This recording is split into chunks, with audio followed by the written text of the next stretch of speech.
सतनाम श्री वाहिगुरु साहिब जी।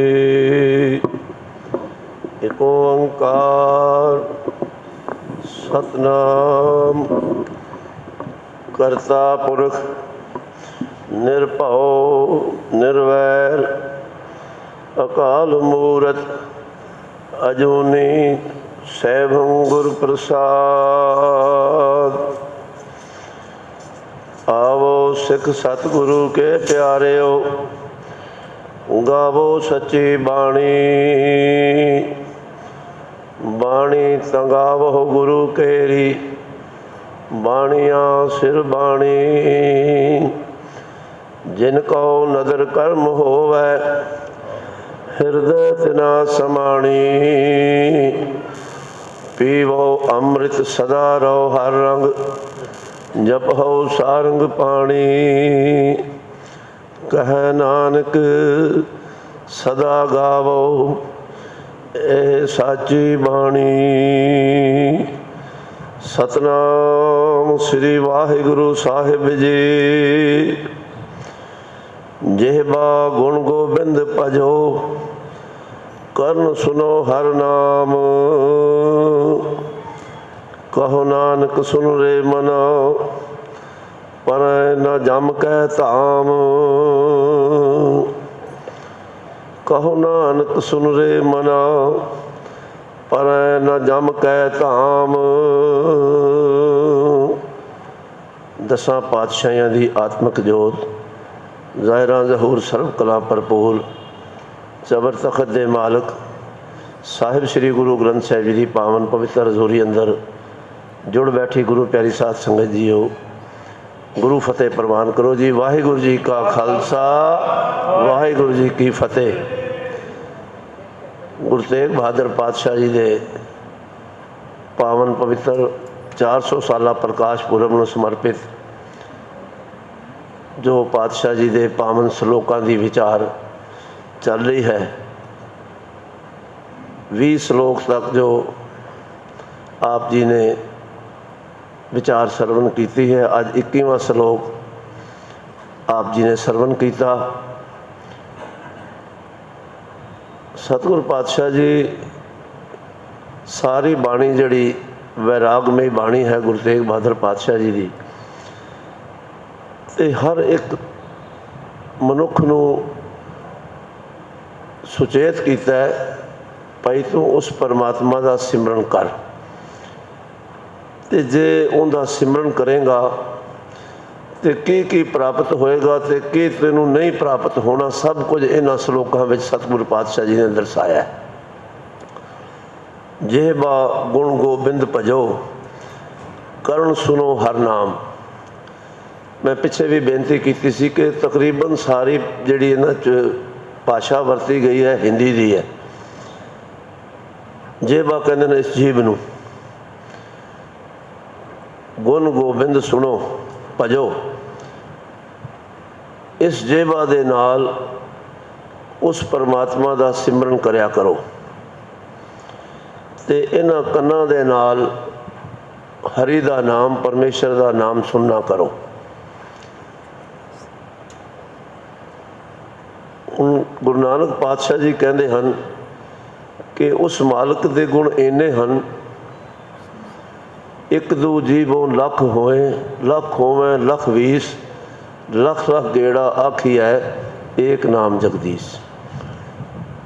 ये जेवा एक नहीं होवे, एक दू जीवों लख होए, एक जीव तो लख हो जान, ते लख भी नहीं लख तो भी 20 लख हो जान, ते एक एक जेवा लखां वार उस मालक दे गुण गाए, ते तां भी उनके गुण बयान नहीं किए जा सकते।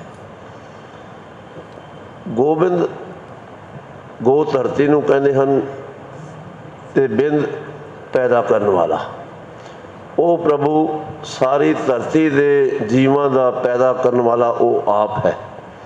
इस वास्ते है भाई उस प्रभु दे गुण, गोबिंद दे गुण गाया कर, ते उनके नाम नूं अपने कन्नां नाल सुनिया कर। फिर इहदे विच तैनूं की प्राप्त होएगा। कहो नानक सुन रे मना, पर न जम कै धाम।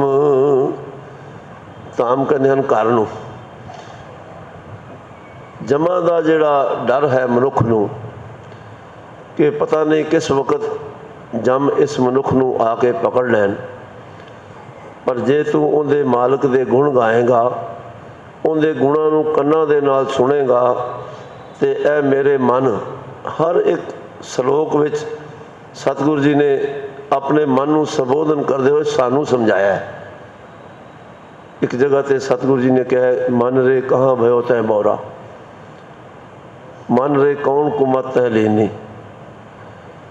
मन नूं संबोधन करते हुए, मन नूं समझाते हुए सतगुरु पातशाह जी कहते हैं कि ये मेरे मन तू सुन, तू जमा दे वस दे विच नहीं पाएगा।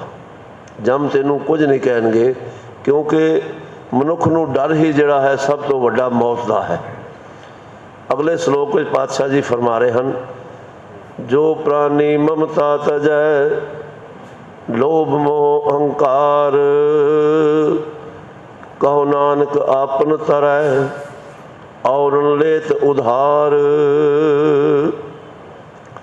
जेड़ा भी प्राणी इस मोह माया दी ममता नूं, क्योंकि माया ममता मोहनी जिन विण दंता जग खाया, मनमुख खादे गुरमुख उबरे जिनी सच नाम चितलाया। तंदा करत्या नेफल जन्म गवाया, सुखदाता मन न वसाया। नानक नाम तिना को मिलिया, जिनको तुर लिख पाया। जिन्होंने तुर दरगाह तो उस मालिक की बख्शिश हुंदी है, उन्होंने ये नाम की प्राप्ति, तो फिर ये ममता जिहड़ी है इसनूं छड़ना बड़ा औखा है। मनुख किन्नी ही उम्र का हो जाए, असी कई बार कई स्टेजां तो सुनते हाँ कि कोई मनुख बीमार पै गया तो उहदे च ममता इन्नी है कि छड्डदी नहीं उन्होंने। बच्चे उनके सराहने खड़े हैं, कहते हैं वाहिगुरू आख, कहते बाद कहांगा पहले दस दुकान ते कौन गया। भला आखिरी सुआस ने तो ममता छड्डदी नहीं, बई तीनों खड़े हो मेरे सिर ते दुकान ते कौन गया है। दुकान ते असी तीनों खड़े हाँ, पिता जी फिर वाहिगुरू आखो, आंदा तू जो कहता पे, फिर भी नहीं कहता, क्योंकि इसनूं ममता इन्नी चंबड़ी हुई है। ते जेड़ा इसनूं छड़ देवे ते लोभ ते मोह ते हंकार, ये सारे कट्ठे इस मनुख नूं चंबड़े हुए हैं। इन्हां नूं जेड़ा मनुख छड़ देंदा है, कहो नानक आपन तरह और लेत उधार। वो आप ते तरदा ही है ते होरां दा भी उधार कर देंदा है। गुरु नानक पातशाह जी बड़ी बड़ी दूर तक गए हैं, तो जिथे जिथे गुरु नानक पातशाह जी गए हैं, अनेका जगह ते गुरु तेग बहादुर पातशाह जी भी गए हैं। जिस तरह असम, बंगाल, ढाका, ये सारे पासे गुरु नानक पातशाह जी गए हैं तो गुरु तेग बहादुर पातशाह जी भी गए हैं। हुण असम का रहने वाला एक भाई बुलाकी राम, जेड़ा हर वक्त याद करता है गुरु तेग बहादुर पातशाह जी नूं, ते उनकी माता भी जिहड़ी है वो बहुत प्रेम करती सी, ते माता दे कहण ते ही पुत्र नूं लिव लगी, क्योंकि माँ ही ऐसा गुरु है जिहड़े पुत्र नूं किहड़े पासे मर्जी ला देवे। उस माता ने अपने पुत्र नूं गुरु तेग बहादुर पातशाही दे चरनां दे नाल जोड़िया। कहते हैं कि वो जिस वक्त पाठ करता सी ते वो एक चादर एक साइड ते विछा दिंदा सी ते आप दूजी चादर ते बैठदा सी। उसनूं पुछ लिया गया कि गल ये चादर किहदे वास्ते विछाउणा है। देखो यकीन उन्होंने इन्ना सी कि पता नहीं गुरु तेग बहादुर किस वक्त आ जान, मेरे को समझ ना मिले चादर विछाने वास्ते, मैं इस वास्ते विछाना। इन्ना उनके मन में भरोसा सी। हुण एक दिन ऐसा आया, गुरु तेग बहादुर पातशाह जी उनके घर पहुँच गए। माता भी बड़ी प्रसन्न हुई, बुलाकी राम भी बड़ा खुश होया भी अज मेरे मन की मुराद जिहड़ी है ये पूरी हुई है, पातशाह जी के चरण मेरे घर पे।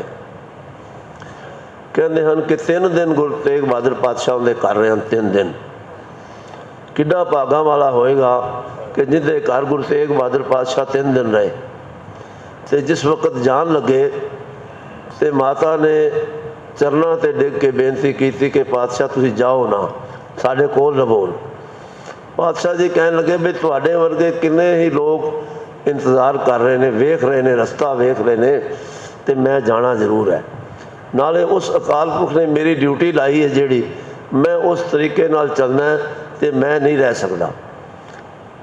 तो जिस वक्त बहुत उसने जोर लाया माता जी चरना तो उठन ना, तो मैं तो जान नहीं देना।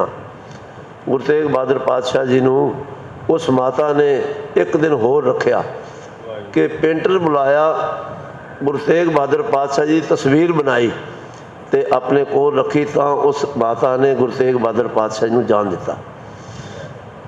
तो इन्नी किरपा उन्हां ते हुंदी है ਜਿਹੜੇ इस ममता तो लोभ मोह हंकार तो उपर हो जाते हैं, उन्होंने ही गुरु आके मिलता है। तो मिलता है तो फिर उस तो बाद केवल वो अपने आप तक सीमित नहीं रहते, वो होरां नूं भी उस बेड़े विच बिठा देंदे हैं जिथे वो आप पहुँचे हैं। कहो नानक आपन तरह औरन लेत उधार, केवल अपना आप ही उन्हां दा इस भवसागर तो पार उतारा नहीं हुंदा, वो बाकियां नूं भी इस भवसागर तो तारन जोगे पार करन जोगे बन जाते हैं।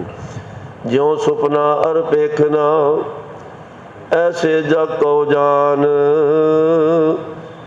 इनमें कद साचो नहीं नानक बिन भगवान। मनुख नूं रात वेले सुपना आउंदा है, सवेरे उठदा ते कुछ भी नहीं। नरपत एक सिंघासन सोया, सुपने पया भिखारी, अछत राज बिछरत दुख पाया, सो गत पई हमारी। राज पुयंग प्रसंग जैसे है, अब कछ मरम जनाया, अनक कटक जैसे भूल परे, अब कहते कह न आया। हुण राज कहने रज्जू रस्सी, रस्सी ते सप दा दृष्टांत दिंदे आ। हनेरे दे विच किते रस्सी पई होवे ते मनुख लंघ रहा होवे ते वेख के डर जांदा शायद सप ना होवे। एक दृष्टांत देते हैं भगतां की बाणी विच, सतगुरु जी ने दर्शाया कि एक राजा रात नूं सुता तो सुपने दे विच वो भिखारी बन गया, पर जिस वक्त उठिया तो वेखदा मैं तो राजा वां, ते केवल सुपने दे विच जिहड़ा भिखारी बनिया। इस तरह ही ये संसार है। संसार दे विच वो मालक किन्ना नेड़े है, सर्वै एक अनेकै स्वामी, सब घट भुगवै सोई, कह रविदास हाथ पै नेरै, सहजे होए सो होई। भगत रविदास जी कहते हैं कि वो मालक साढ़े हत्थां ते पैरां तो भी ज़्यादा नज़दीक है। ये तो हत्थ ते पैर साढ़े नाल टच हैं, लगे हुए हैं, पर वो परमात्मा इन्हां तो भी नज़दीक है। रविदास हाथ पै नेरै, हत्थां ते पैरां तो भी नेड़े वे हो। तू याद कर केवल, पर जिहड़ा मनुख सुपनिਆਂ ਦੇ ਵਿੱਚ ही सारी जिंदगी डुबिया रहे, क्योंकि ये संसार भी एक सुपना है, जिंदगी भी एक सुपना है। इस जिंदगी दे विच तू आया तो इस संसार नूं एवें समझ के एक सुपने की न्याई है। गोयल आया गोयली क्या तिस डम पसार, एक गां मझ चराउण वाला जे आवे जंगल दे विच ते वो कहे कि मेरा इहदे ते अधिकार है, मालिक मैं हाँ, शाम नूं डंगर चरा के घर रो जाना। इस तरह ये संसार है, ये पेखना ते वेखना ते देखना संसार एक सुपने की न्याई है। तो इन्हां दे विच कुछ भी नाल जान वाला नहीं। बड़े बड़े वड्डे महल माड़ियां मनुख बनाउंदा है, इनमें कछ साचो नहीं, ये सब कुछ झूठ ही। नानक बिन भगवान, केवल एक प्रभु तो इलावा सब कुछ झूठ है। क्योंकि इंसान बड़े बड़े वड्डे महल माड़ियां बनाता, पर ए मनुख ये सोच लै ये सब कुछ इत्थे रह जाने। परमात्मा तो बगैर कुछ नहीं। गहरी करके नींव खुदाई, ऊपर मंडप छाए, मार कंडे ते को अधिकाई, जिन त्रिन तर मूल बुलाए। हमरो करता राम स्नेही, काहे रे नर गर्भ करत बिन सजाए झूठी देही। कादा हंकार करना है, इस देही ने, इस झूठी देही ने बिन सजाना है। पर इस संसार जो सानू नज़र आया है, इसनू बदल दी छां भी क्या है। एक जिस तरह उत्ते बदल आउंदा है ते चला जाता है। किधरे सतगुरु जी ने पानी का बुलबुला क्या पानी केरा बुध बुधा असमानस की जात, देखत ही छिप जाएगा ज्यों तारा प्रभात। प्रभात के तारे वेखते वेखते छुप जाते हैं। ये बुलबुला वेखते वेखते मिट जाता है। भगत कबीर जी की बाणी है। वो कहते हैं कि एक बुलबुला है, ये छुप जाना है, मिट जाना है, पता नहीं लगना। आसमान के तारे हैं, ये भी छुप जाने हैं, पता नहीं लगता, वेखते वेखते मिटते जाते हैं। इस तरह ही ये मनुख का हाल है। आसमानस की जात, देखत ही छिप जाएगा जो तारा प्रभात। जिस तरह एक तारा प्रभात है, ये भी वेखते वेखते छुप जाता है। पर एक जगह पर भगत कबीर जी ने फरमाया है कि मनुख कहता कि मेरा शरीर बड़ा सुंदर है, हंकार करता है। वो कहते कबीर गर्भ न कीजिए, देही देख सुरंग, आज काल तक जाएगो जो काचुरी पुयंग। जिस तरह सप, जिन्होंने जंगल दे विच सप वेखे हैं, सप आउंदा हर 2 महीने 4 महीने बाद, इन्हां दा समा हुंदा है हर एक सप्पां दा, जिवें जिवें जात है इन्हां दी। 15 दिन बाद, महीने बाद, 2 महीने बाद, 6 महीने बाद ये अपनी कुंज उतारदा है, उत्तों पतली जी कुंज किसी कंडे दे नाल अड़दा है, किसी भी खुरदरी चीज़ के नाल अड़दा है, तो फिर विचों आप लंघ जाता है, तो वह कुंज छड़ जाता है। पहले समय में क्या करते सन कि इस कुंज नूं चुक के जिहड़ा अखां दे नाल मलेगा, उहदी रोशनी तेज रहेगी। सप दी कुंज नूं अखां दे नाल मलन दे नाल उहदी जिहड़ी रोशनी है अखां दी तेज हुंदी है। ये अज तो लगभग 50 साल पहला ये गल आम कहते सन। मैं हंडिया होया च असी जिस वक्त रहिंदे सी, ते साडे सामने कई सप मैं वेखे ने, वो लंघदे हुए अपनी कुंज छड्ड के चले जाते सन। इस तरह ही भाई तू भी ये कुंज जिमें वो छड्ड के पले चले गया, इवें समझ लिया कि मैं भी इस संसार में छड्ड के चले जाना है। इनमें कच साचो नहीं नानक बिन भगवान। उस परमेश्वर तो बगैर कुछ भी सच्चा नहीं है। निस दिन माया कारणे प्राणी दौलत नीत, कोटन में नानक को नारायण जे चीत। निस कहते रात नूं, रात ते दिने भाव हर वक्त माया की भज दौड़ दे विच ये मनुख हर वक्त भजया फिरदा है, डोलदा फिरदा है। ये वेखदा नहीं, स्पीड लगातार भजया जा रहा है कि जिमें इस माया ने इहदे हथे आउणा नहीं। पर ऐ मनुख तू माया दे पिछे भजेगा तो कुछ नहीं प्राप्त होना। प्रभु का नाम जप, तेरे पिछे पिछे माया आपे आएगी। ये माया ऐसी है जिन्ना इनू पकड़ करोगे ये अगे भजेगी, तो तू भजदा चलेगा तो माया ते हथे आउणी नहीं। तो अखीर दे विच जिवें एक हिरन भजदा है तो वह वेखदा शायद पानी है, पर उथे ही वो अपने प्राण त्याग दिंदा है। इस तरह ही माया की भज दौड़ दे विच ऐ मनुख तेरा भी जीवन खत्म हो जाना है। तू दिने रात इस माया के कारण भजदा पिया, पर करोड़ों के विच कई ऐसे हैं, कोटन मैं नानक कहू नारायण जे चीत। करोड़ों के विच कोई ऐसा विरला हुंदा है, क्योंकि हैन विरले नहीं घने फैल फक्कड़ संसार। संसार दे विच ते फैल फक्कड़ दे बंदे भरे पे हैं, पर वो कोई विरले हैं ना। कोटन मैं नानक कहू नारायण जे चीत। करोड़ों के विच कोई विरले ही हैं जिहड़े प्रभु के नाम दे नाल जुड़ते हैं, अपने चित्त दे विच जिन्होंने ये परमेश्वर का नाम हमेशा याद रहिंदा है। एक बेनती आप जी के चरणों में करना चाहुंदा कि गुरबाणी की स्पैलिंग हुण असी अमृत नूं अमृत पढ़ी जा रहे हैं। जिस तरह अमृत नाम परमेश्वर तेरा जो सिमरै सो जीवै, इसनूं अमृत नहीं पढ़ना। एक सिमरत सिमृत है। हुण ये दोनों सिमरतियाँ असी पढ़ते हैं, हिंदू शास्त्र अनुसार सिमरतियाँ ने, इसनूं सिमरत नहीं पढ़ना। सिमृत वेद पुराण पुकारन पोथियाँ, नाम बिना सब कूड़ गाली ओछियाँ। अमृत नाम परमेश्वर तेरा जो सिमरै सो जीवै, साची बाणी मीठी अमृत धार, जिन पीती तिस मोख द्वार। जिथे भी ये अमृत आएगा, ठीक है, अमृत के लफ्ज़ जिहड़े हैं अलग अलग जगह ते इहदे मीनिंग निकलते हैं। जिस तरह जानवर है खड़ खाए अमृत दे, उथे दुध मतलब, तो अमृत नाम प्रभु का नाम मौत तो रहत, ये अमृत मीठा है। इस तरह ही गुरबाणी के हर एक पंक्ति के अनुसार जिहड़े अर्थ निकलते हैं, उस तरह सतगुरु जी कृपा करेंगे सानू सोझी आवे। असी अमृत पढ़ना है, अमृत नहीं पढ़ना। सिमरत पढ़ना है, सिमरत नहीं पढ़ना। सिमरत ये सिमरतियाँ हैं। तो इन्नी बेनती प्रवान करनी। समय की समाप्ति है। सतगुर पातशाह जी कृपा करन, पावन पवित्र शब्द की विचार ਅਤੇ ਇਤਿਹਾਸ ਸਾਡੇ ਹਿਰਦੇ ਵਿੱਚ ਵਸੇ। ਸਤਿਗੁਰ ਪਾਤਸ਼ਾਹ ਜੀ ਦੀ ਪਾਵਨ ਬਾਣੀ ਦੀ ਉਸਤਤ ਕਰਦਿਆਂ ਅਨੇਕਾਂ ਭੁੱਲਾਂ ਹੋ ਗਈਆਂ ਹੋਣਗੀਆਂ। ਸਤਿਗੁਰ ਪਾਤਸ਼ਾਹ ਤੇ ਸਮੂਹ ਸੰਗਤਾਂ ਪਾਸੋਂ ਦਾਸ ਖਿਮਾ ਦਾ ਯਾਚਕ ਹੈ। ਇਹ ਲੋਕ ਸੁਖੀਏ ਪਰਲੋਕ ਸੁਹੇਲੇ, ਨਾਨਕ ਹਰ ਪ੍ਰਭ ਆਪੇ ਮੇਲੇ। ਬੁਲਾਓ ਫਤਿਹ। ਵਾਹਿਗੁਰੂ ਜੀ ਕਾ ਖਾਲਸਾ, ਵਾਹਿਗੁਰੂ ਜੀ ਕੀ ਫਤਿਹ। ਸਤਿ ਸ੍ਰੀ ਅਕਾਲ।